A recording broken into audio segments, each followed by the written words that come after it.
Hello there. It's time for Most Things Kenobi. Shouldn't it be All Things Kenobi?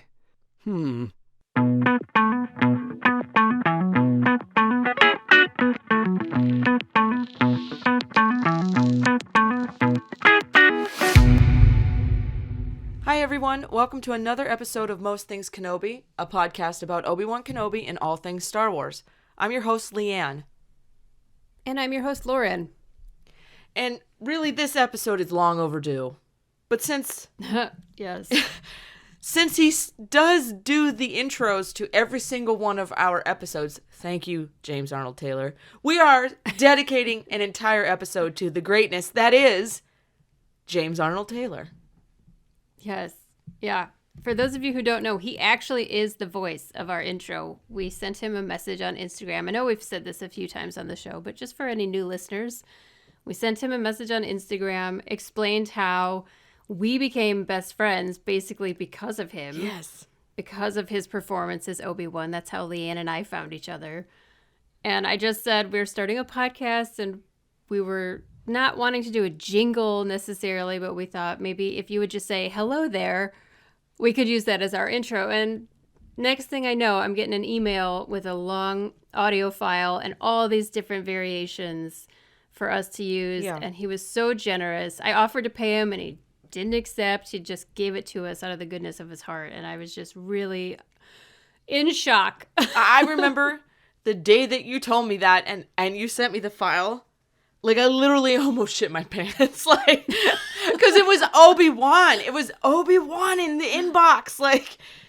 Yeah, it was amazing. So cool. Such a cool dude. And, you know, we're going to go over every single one of the voice actors from the Clone Wars series. We've already talked about Sam Witwer. We've dedicated an episode to Dave Filoni himself. And we have plans to do all the additional actors like Ashley Eckstein and Matt Lanter. Yes. Mm-hmm. And just all the greats, really. And so this episode is dedicated to James Arnold Taylor. Yes. Thank you for being so nice to us, James. And we so nice really to everyone. Appreciate it. He's truly. He's a cool dude. And everyone, you know, I've yet to see one bad thing said about him on like the social medias. Everybody thinks he's cool because he is. He's just incredibly kind. And, like, you can tell he really cares about his fans. Mm-hmm. It's very obvious. He gives a lot of himself to his fans. That's very obvious. Especially if you, like, listen to his podcast, you can tell that he really does deeply care. Mm-hmm. Like, he's one of those people who just cares about other people, which I think is kind of rare in this day and age. And he's very interactive, which is nice because he's obviously into what he does, right? He does voices for so many more characters than just Obi-Wan Kenobi in the Clone Wars series. But, I mean, hell, he's Plo Koon in the Clone Wars series. Let's not forget. He is Plo Koon. Little Soka. The Gandalf of... Oh, I know, it kills Little Soka. Little Soka. I love that, but... It's precious. Yeah. But the man's talented. He's the Gandalf of Star Wars. Yeah, he's so talented. I mean... He's done, just to name a few, he's Fred Flintstone. He's been in Spider-Man. Mm-hmm. He played Leonardo in one of the Teenage Mutant Ninja Turtles movies. He's Titus or Titus, depending on how you pronounce it. What is that, Final Fantasy? Yeah, Final Fantasy. He's in a lot of video games. He does voice work for a lot of video games. He's also the voice of Fox. For like when they're doing the promos for The Simpsons or Family Guy. Yes. He's the voice who says, coming up next on Fox. Like, that's him. It's pretty crazy. It's awesome. And he's also he's not really credited, unfortunately, because he plays a lot of he voices a lot of random characters in all of the sequel trilogy movies within Star Wars. So, I mean, he's got his fingers in everything because he's great. Yeah, he's so talented and just he has crazy control over his voice, which we've talked about in previous episodes, like the Reiko Hardeen we did. Is so crazy. That isn't modulated. Like, that's him doing the voice. And I've seen demonstrations where he shows how I think he did it even once on his podcast. He talks about how he has to, like, use his voice a certain way to drop down into that lower octave and like make it a little more gravelly. And he said the character sounds like he's probably had his nose broken, so he uses like his sinus cavities a little differently. Like that's actually true. It's so much. Yeah, right. The character does look like he's been roughed up a well, bit. the thing is that Obi-Wan Kenobi's character has had his nose broken at least 1,000 times, depending on the edsode. Like, so. But Reiko Hardin, yeah. That now that you mention it, I definitely hear it. Well, that's why I feel like when people think of voice actors as just doing voices, it's not really that. It's so much more than that. It's like understanding your own physiology, but also there's psychology in it as well. Yeah. Like, I'm pretty sure he thought of the idea that Reiko Hardin had a broken nose. He wasn't told that. That was his idea. So it's just like him interpreting the character.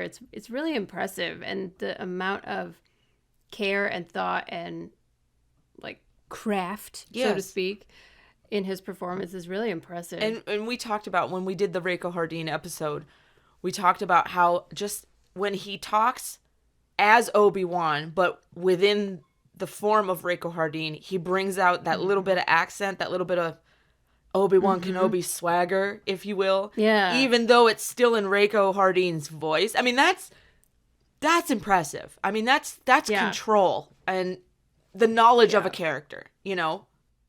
Imagine your brain having to like I can't. Those two characters. Voice actors are really, really cool. It's just and he loves what he does. He's immersed in it, and he has his own podcast, and he's done Star Wars Clone Wars conversations, right? Mm-hmm. Yeah, that's really fun. If you're a Clone Wars fan, I would highly recommend checking those out on YouTube because it's just him sitting down with the other actors one-on-one. And the first one he did was with Anna Graves, and they talked about Obi-Wan and Satine. It was just really... And the one he did with Matt Lanter, I love. I think that's a two-parter, and I just love everything about that. Yep, I've seen that one. That is excellent. I love those two. I do too, and they tell really cool stories about working on the show, but also talk about other stuff. It's not just Star Wars related, but for anybody who's like a deep Clone Wars fan, that is a YouTube video I would highly recommend. All of them, because they're really fun. And he talks to other actors who do like smaller characters or like peripheral characters. He talks to the actress who voices Arigalia, who she is awesome. She also is the voice of Zero the Hutt's mother. Oh God. Who we love here on this show. Yeah, oh my God. That character. Everything about that whole episode is amazing, but that mother is truly a gift. Just a gem. I love when she shouts, "Who's gonna pay for my door?" Yeah. And the Jedi just walk away like, we'll take. Not gonna answer that question. I don't know. We'll find someone to take care of it, maybe. But that whole episode's amazing. Anyway, they must have all had an amazing time. Just being that had to have been fun. Bottom line. Seriously, Obi-Wan with Quinlan Vos is just a recipe for success. Yes, yeah. Well, in its disaster, you find success. Highly entertaining, if nothing else. So, of course, when we talk about James Arnold Taylor, we talk about Obi-Wan Kenobi, of course.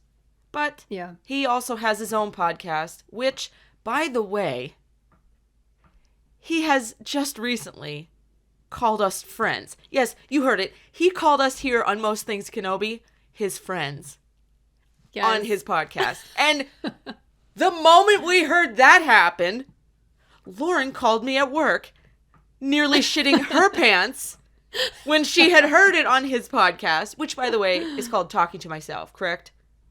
Yes, I believe so. Okay. Mm-hmm. And he does it like it's him doing all the voices of all the characters. He switches back and forth, which again, I don't know how they do that. How voice actors do that.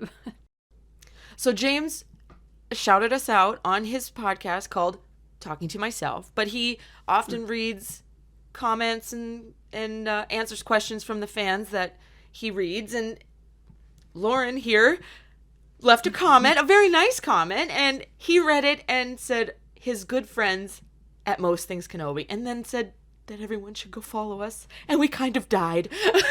We did. Oh my gosh. I was sitting in my office just working and listening to his podcast, and then he started reading comments, and he read ours, and I was like, oh my god. Yeah. And I got up and ran through the whole house, ran outside through the backyard to the garage where my boyfriend was drywalling the garage, and I'm like, you won't believe what just happened. And then I ran all the way back into the house and called Leanne while I was running. Yes.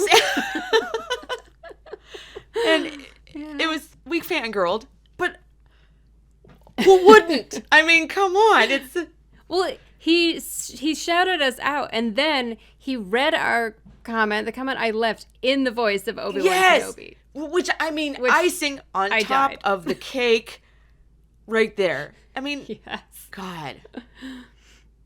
So cool. It was pretty great. So thank you, James. We are shouting you out back. Not that you need our help, because you definitely have way more than... We have dozens of fans. You have thousands of fans. Yeah, definitely. But you know what? We still say everyone should go check out James Arnold Taylor's podcast. It's really fun. It's very uplifting. It is. And there's a lot It's of all not about- uplifting things if you Yes. dig into the Star Wars, I don't know, online There's universe. some trash.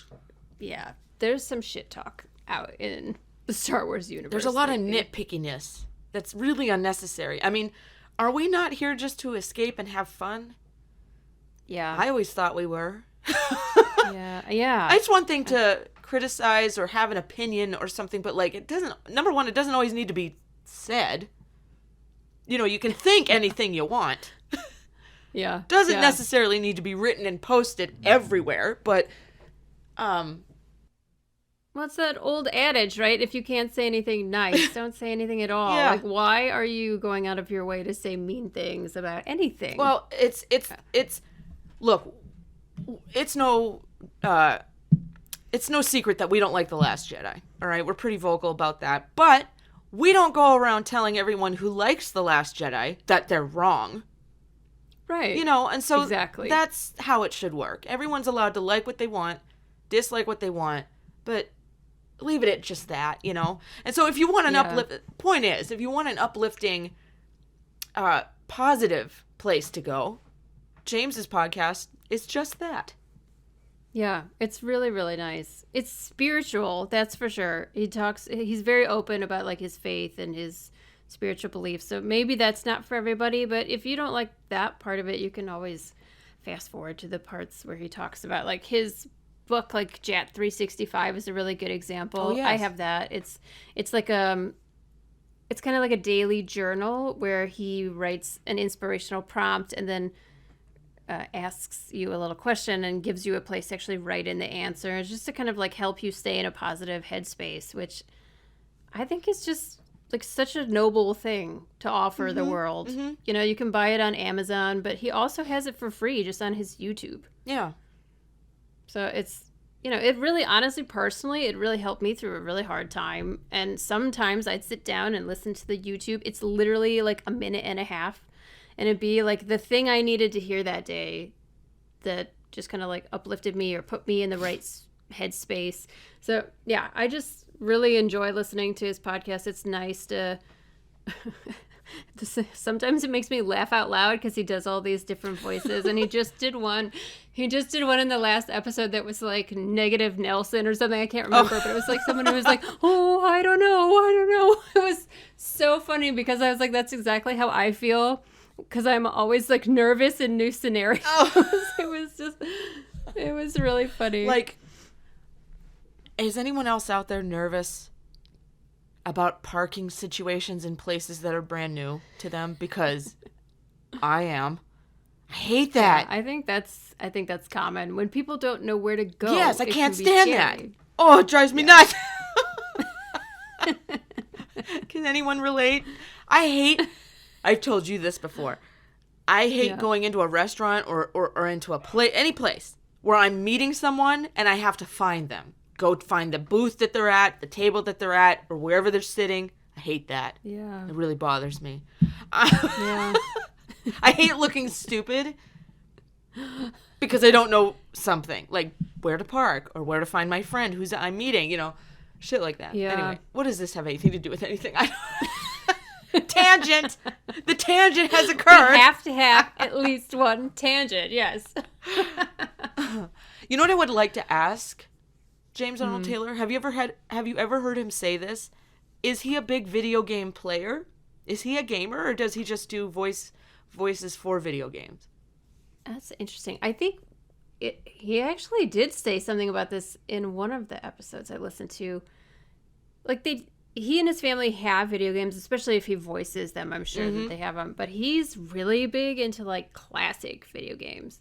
Oh, well. Like he was just talking about one, honestly, in the last episode I had listened to, and I can't remember it now, but it's of the like, oh God, Leanne, help me. What is the, it's not Pong, but it's like after Pong. Atari? Yes. Like the Atari This is era before of video Nintendo games. NES. Atari came before yeah. Nintendo NES. So, Yeah. yes.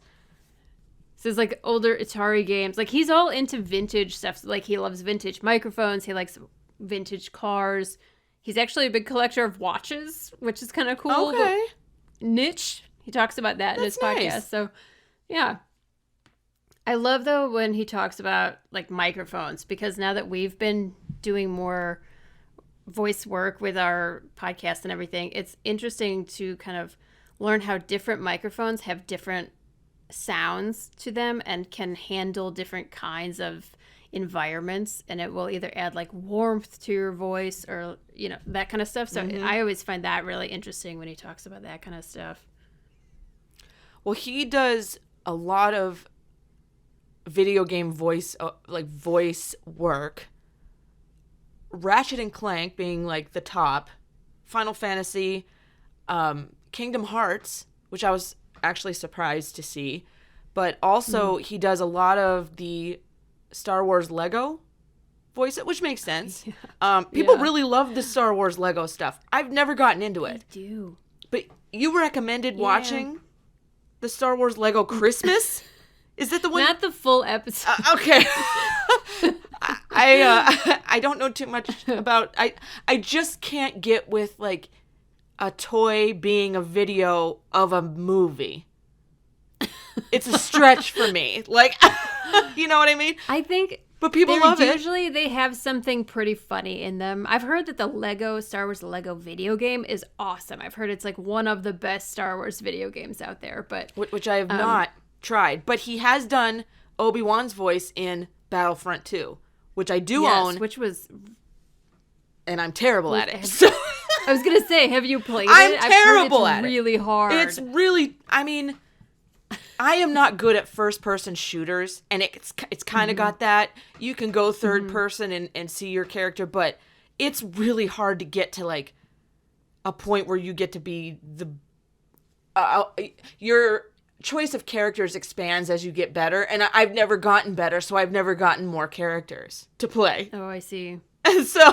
Yeah, I'm good at some of those, but I haven't played video games for a really long time, but I used to be very good at first-person shooters, except Battlefront. It was so hard that it wasn't even fun. No, and I bet you it was one of the first games I got when I first got into PlayStation. Like, listen, I'm not, like, the world's best gamer.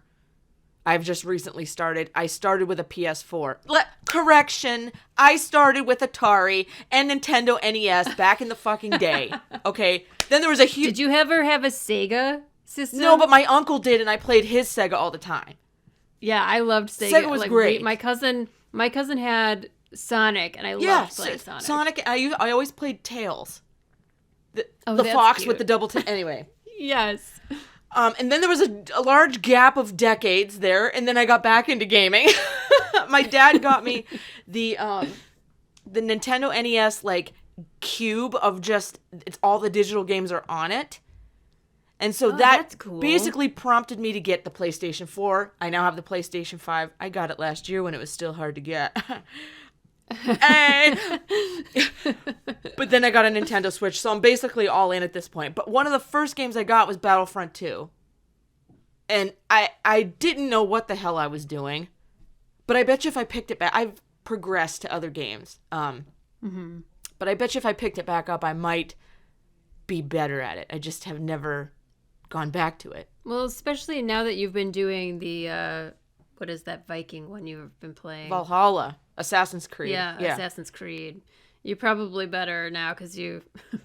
That's a lot of axe swinging. It's amazing. I played it last night. The thing is that the reason I ask if James Arnold Taylor has said if he gamed is because he's done so many voices, right? He's even in Star Wars Squadrons, which is a game I want to get eventually. Yeah. I'm terrible at flying games, but I would love to flying fly. or driving. I'm awful. It's awful. So bad. But I would love to at least try to fly an X-Wing or a TIE fighter in that game. I think it would be awesome.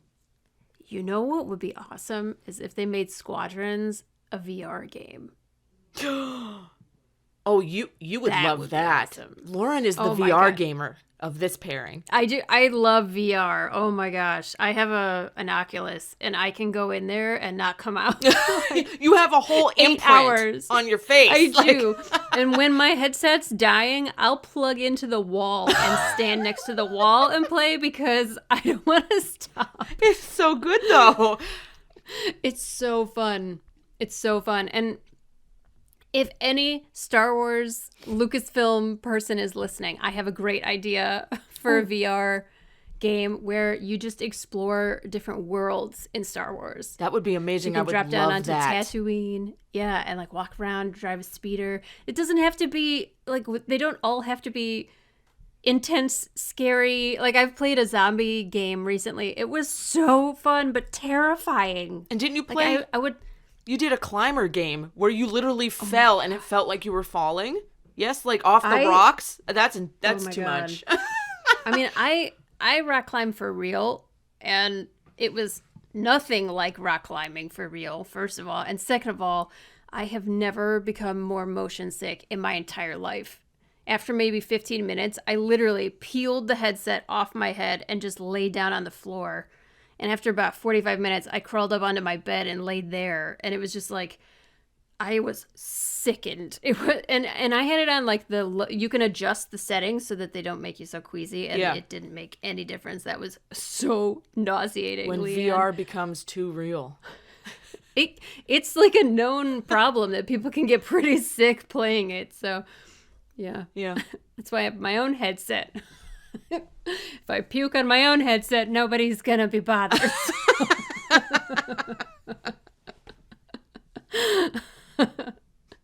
Sorry, James, we've gotten way off topic. Well, I now. was gonna bring it back with did you know who he voices in Celebrity Deathmatch from back in the mid 2000s, 2006, 2007 era? Remember Celebrity Deathmatch? Remember that shit? I remember Is it it from a game college. or a show? It's a show. Okay, I was gonna say I remember a show, But it was like cartoon or claymation or some weird animation of like two celebrities going at it, like, guess what he did, who he voiced? Johnny Depp and Christian Bale. Of all people. That kind of makes sense, though. It does. Like, you can kind of hear it. It makes sense Like, that those actors, quote, those characters would be on that. Right. Death match. I saw that and I just thought, okay, that makes sense to me. That's really funny. Oh my gosh. I'll have to go back and find it. He does so many voices, though. If you go down through all of these different TV series and mostly the video games, he does a lot of Marvel video game voices. He was even in the Powerpuff Girls TV series, which I used to watch as a kid. Like, I was kind of a young teenager. That's cute. And- Mark Hamill was the voice on that show, too. Well, there you go. The whole roster showed up. Yeah, he blows my mind, though. James Arnold Taylor blows my mind in particular because he's such a mimic. Mm-hmm. He voice doubles for, like, obviously Ewan McGregor, Yes. but, like, Michael J. Fox. Yes. He does both Marty McFly and Doc He from Back does. to the Future. Yes. He also voice matches Yondu from, I think it's either an animated show or video game or something. It is. It's Lego Marvel Superheroes. There you go. Another Lego, which I've never seen because it's Lego. So what you were saying before about the Lego Christmas special, it's only worth watching the first couple of minutes where you get to see Obi-Wan as he plays young Obi-Wan with Qui-Gon, and he's just bitching about having to care about a trade commission. Like, nobody cares about a trade dispute. And it's like, yes, nobody does. Nobody does. He's the voice of the people in that moment. Obi-Wan is all of us in that moment. Yeah. Well, he just recently had a movie. It came out a couple of years ago, I guess, called Animal Crackers, which is 2017. It's so cute. It was on Netflix, and it was really cute. It's about these like magical animal crackers that turn. I'm like gonna definitely describe it badly, but it like turns people. You eat one, and you turn into animals. So you eat like an animal cracker, and you turn into an animal. It was super cute. It was about like a little circus. And his daughter That's kind of cute. One of the voices in the movie. It's so cute. I highly recommend if you want just something nice and snuggly. That's really cute. That one was adorable. Do you know that? I didn't know this. He's in a TV series short. The TV series called Clarence, which is the name of my cat, who is laying right here being very good for once. Aww. But he voices several different people in the TV series. It was from 2015 to 2017. Huh, that's interesting. I mean, it's nonstop. There's a bunch of Spider-Man things. Of course, we said Final Fantasy video games, a lot of Lego stuff, a lot of Marvel stuff. Yeah, and he does video DC. Game. Also, he was the voice of Green Arrow. He's been in some Batman stuff. Yeah, he just pretty much covers it all. Basically, what we're trying to say is he has a lot of talent. Yeah. Yeah. And for some reason, he called us his friends. Okay? We're blown away by those two singular things. His talent and why he called us his friends and shouted us out on his podcast. Look, we're tooting our horn, but I don't give a shit. It's cool. Thank you, James. Yeah, it was very exciting. Well, I guess one other thing we can talk about for him, he didn't ask us to, but we could do it. He's planning to make his own movie. Yes. Yes, we just talked about this, you and I. Yeah, he's been kind of talking about it on his podcast a little bit, and it's I love the idea of it. It's like it takes place in a comic book shop, and it's supposed to be kind of like the Breakfast Club, but nicer. Probably not like it's probably more polite than the Breakfast Club. Not with the gritty undertone that Breakfast Club had. Yeah, or like that creepy scene that nowadays is actually sexual assault, but whatever. Yeah, totally. Yeah, totally. I loved Breakfast Club, but that scene always, Me too. As a kid, I was just like, that's not okay. That was not okay. But anywho, moving on. So it's like these kids waiting in line for an event at a comic book store, and it's just kind of like how they're having a conversation, and you kind of get to know their lives and what's going on in their lives in the background. I think it sounds really fun. Me too. I love stories about comic book shops because I love comic book shops. Yes, and I could see myself. I could see myself in that line. Yes, because God knows, we've stood in several very long day after day long lines in our history. Well, I show up like after I've slept in till 10 a.m. Well, this is true. Yes, some of us were more devoted than others, but we got the job done, right? Not devoted. I should say some of us are more foolish than others, right? Well, I don't know. Some of us are more capable of waking up in the morning. Yeah. I'm not good in the morning, which is why I don't do that well at cons. I show up when I want to show up and probably miss some that's why good you stuff, rely on my friend Derek and I to get there. I should pay you guys some money or something for the experiences you've provided. The Clone Wars panel alone, which, by the way, James was not at, and we were sad. I know, I was really bummed. But he was at Star Wars Celebration when I was at Celebration the next year. But I was too shy to buy an autograph and go say hello. I'm too shy. I was 2 feet away from Matt Lanter.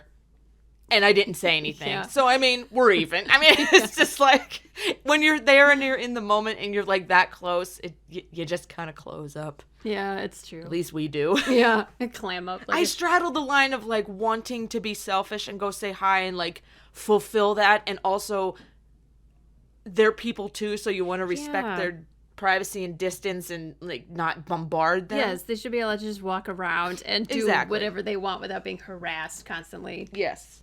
So usually that's the part of me that ends up winning. But anyway, James, if we ever run into each other, we'll be sure to not chicken out and we'll come say hi. Hopefully.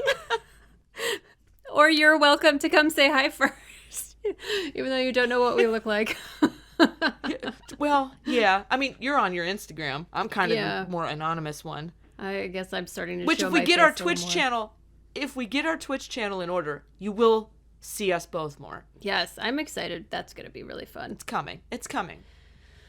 One other thing I wanted to mention too is he's looking for artists for this movie.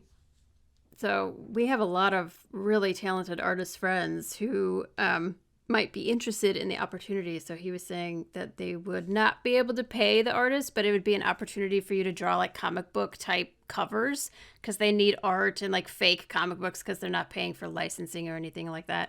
But you could have your work in the movie and just it'd be like bragging rights basically, which I think is pretty Yeah. cool. So Yeah, Just- definitely cool. throwing that out there to any of our artist followers who want an opportunity to kind of get their art in front of some people, that could be a really neat thing to do.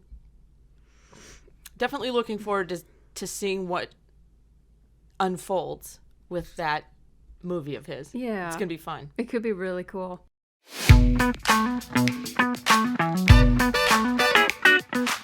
So we've talked about a lot of James Arnold Taylor's many talents and many voices and his many voice work. So are you familiar with any of the ones we talked about? Did we skip any that you really love?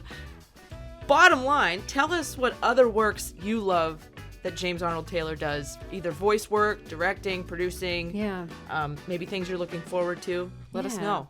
Anything outside of Star Wars would be really cool to learn more about. Because obviously we love the Star Wars stuff, but I mean, obviously. have you seen our cover art? We obviously love Obi-Wan Kenobi Star Wars. So. Let us know. Chime in on the social medias. Next week, join us back here for some Star Wars quotes. We're going to be going through a list of our favorite. What do you want to do? Like our top like 3 favorites, or Yeah, because there's so many good quotes throughout Star Wars, and I want to hit the ones that mean the most to me and why. So they'll be our personal favorite quotes Yeah, from Star yeah. Wars. Cool. So join us back here, and we will have a nice chitty chat about our favorite Star Wars quotes. All our favorite quotes, and maybe we'll come up with some of our own on the way there.